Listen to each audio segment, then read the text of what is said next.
روزے کی حالت میں سو رہے ہیں اور اس میں غسل فرض ہو گیا تو کہتے ہیں کہ روزہ ٹوٹ جاتا ہے، آپ کیا فرماتے ہیں؟ نہیں ٹوٹتا. کچھ لوگ یہ بھی سمجھتے ہیں کہ تھوک یا بلغم نگل جانے سے، اندر لے لینے سے روزہ ٹوٹ جائے گا یا مکروہ ہوگا، اس بنا پر وہ بار بار تھوکتے ہی چلے جاتے ہیں، تو اس متعلق آپ کیا فرماتے ہیں؟ تھوک اور بلغم جتنا بھی ہو نگل گیا تو روزہ نہیں ٹوٹے گا.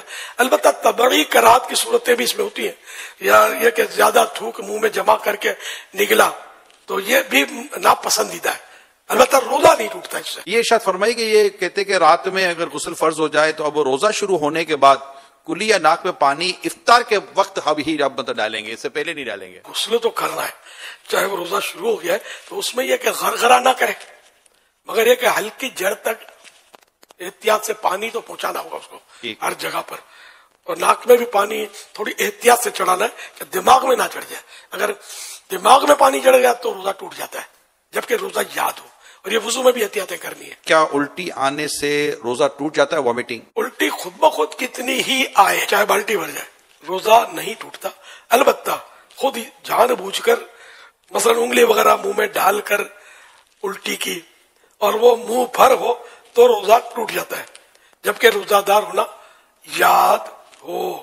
اچھا، منہ بھر کے معنی یہ ہوتے ہیں کہ جیسے اس کو تکلف کے بغیر روک نہ سکے.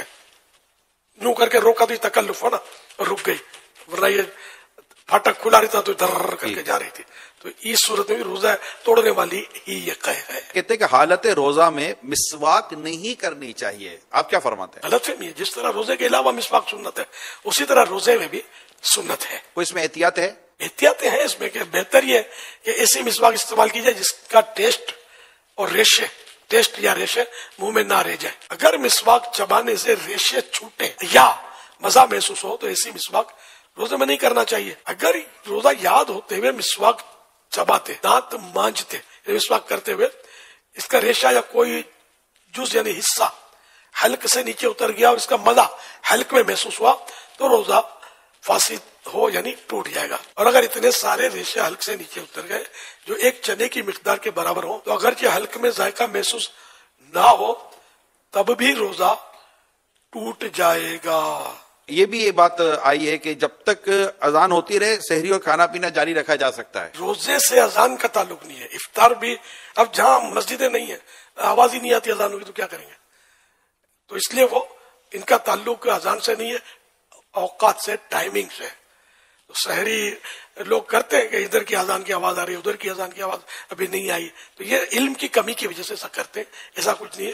ٹائم اذان نماز کے لیے ہوتی ہے. کہتے ہیں کہ یہ چوٹ وغیرہ لگنے پر جو خون نکل آنے یا خون ٹیسٹ کروانے سے روزے پر کوئی اثر نہیں پڑتا، آپ کیا فرماتے ہیں؟ درست ہے جس نے کہا کہ روزے پر کوئی اثر نہیں پڑتا. روزے میں انجیکشن لگانے سے کیا روزہ ٹوٹ جائے گا؟ جی نہیں. اب یہ کہا گیا کہ روزے میں عطر یا خوشبو سونگھنے سے روزہ ٹوٹ جاتا ہے، یہ بھی غلط فہمی ہے. روزے پر کوئی اثر نہیں پڑتا اس کا. کچھ لوگ سمجھتے ہیں کہ جو مرض یا کسی اور درست عارضے یا بغیر عذر کے روزہ چھوڑ دے تو فدیہ دینا اس کا متبادل ہے، اس کا نعم البدل ہے. جی نہیں، ایسا کچھ بھی نہیں ہے. صرف وہ شیخ فانی کے لیے کہ ایسا بوڑھا آئندہ اس کو روزہ رکھنے کی طاقت آنے کی امید نہیں ہے، ایسا کمزور پڑ گیا ہے، روزہ برداشت ہوتا ہی نہیں ہے، تب جا کے فدیے کی صورت بنے گی. اس میں بھی یہ دیکھنا ہوگا کہ اگر یہ گرمیوں میں نہیں رکھ پا رہا، یہ سردیوں میں رکھ لے گا تو رمضان شریف اگر گرمی میں تو سردی میں قضا کر دے، فدیہ اب بھی نہیں ہے. اچھا، اب بھی یعنی کہ دونوں سیزن میں اس کی کیفیت نہیں کر سکے گا یہ روزہ رکھ، اور اسے فدیہ بھی ادا کر دیا. ایک روزے کا فدیہ ہوتا ہے ایک صدقہ فطر کی مقدار. تو اچھا، اب اسے فدیہ بھی دے دیا، سب کچھ کر لیا اور پھر اس میں طاقت آ گئی روزہ رکھنے کی تو وہ فدیہ نفل صدقہ ہو گیا. اوکے. اور روزہ قضا کرے. کچھ لوگ سمجھتے ہیں کہ روزے کی حالت میں ٹھنڈک کے لیے نہانا یا کلی کرنا یہ مکروہ ہے، کیا ایسا ہی ہے؟ مکروہ نہیں ہے، منع نہیں ہے. ہاں، اگر پریشانی ظاہر کرنے کے لیے کوئی مطلب یہ ہے کہ کپڑا لپیٹتا ہے یا بار بار کلیاں کرتا رہتا ہے تو اس کا مطلب یہ کرنا یہ مناسب نہیں ہے. عبادت میں دل تنگ ہونا یہ اچھی بات نہیں. کچھ لوگ سمجھتے ہیں کہ کلی کرتے ہوئے اگر غلطی سے پانی حلق سے اتر جائے تو روزہ نہیں ٹوٹتا. اگر کلی کرتے ہوئے روزہ یاد ہے اور پانی حلق سے نیچے اتر گیا تو روزہ ٹوٹ جائے گا. اور اگر روزہ یاد نہیں ہے تو چاہے جان بوجھ کر پانی اتار دیا حلق سے نیچے تب بھی روزہ نہیں ٹوٹے گا. یہ بات بھی ہے کہ جو خواتین پریگننٹ ہوتی ہیں، حاملہ ہوتی ہیں یا دودھ پلانا ان کو ہوتا ہے تو ان پر روزہ فرض نہیں ہے. ان دونوں صورتوں میں تو ایسا نہیں ہے کہ روزہ فرض نہ ہو. البتہ بچے کی جان کا یا بچے کی ماں کا یعنی کہ جان کا خطرہ ہے یا کوئی سا مرض ہو سکتا ہے کہ جو علاج مشکل ہو جائے گا، سخت مرض جس کو بولتے ہیں، اس طرح کی کوئی عذر ہو، تب جا کر روزہ بعد میں قضا کرنے کی اجازت ملے گی. صرف اس کو مطلب یہ کہ حاملہ ہے یا دودھ پلاتی ہے، صرف اس وجہ سے اجازت نہیں ملے گی. دودھ میں بھی یہی ہے کہ مطلب اگر وہ دودھ پلائے گی تو وہی جانوں کے خطرے ہیں، اتنی کمزور پڑ جائے گی کہ دم توڑ دے گی، یا بچے کو دودھ نہیں پلائے گی بچہ فوت ہو جائے گا، تب جا کر روزہ چھوڑنے کی اجازت ہے، اور بعد میں قضا پھر بھی فرض ہے. اگر خون کی کمی ہے تو ویکنیس ہے، اس کی وجہ سے ویکنیس ہے، تب کیا روزے میں کوئی رعایت ہے؟ اس طرح کے جو بھی امراض ہیں نا، تو اس میں یا تو اپنا تجربہ ہے کہ مرض بڑھ جاتا ہے، یا کہ جان کے لالے پڑ جاتے ہیں، خطرہ کہ جان چلی جائے گی یا عقل چلی جائے گی وغیرہ. ایک تو اپنا تجربہ ہے تو روزہ قضا کرنے کی اجازت ملے گی.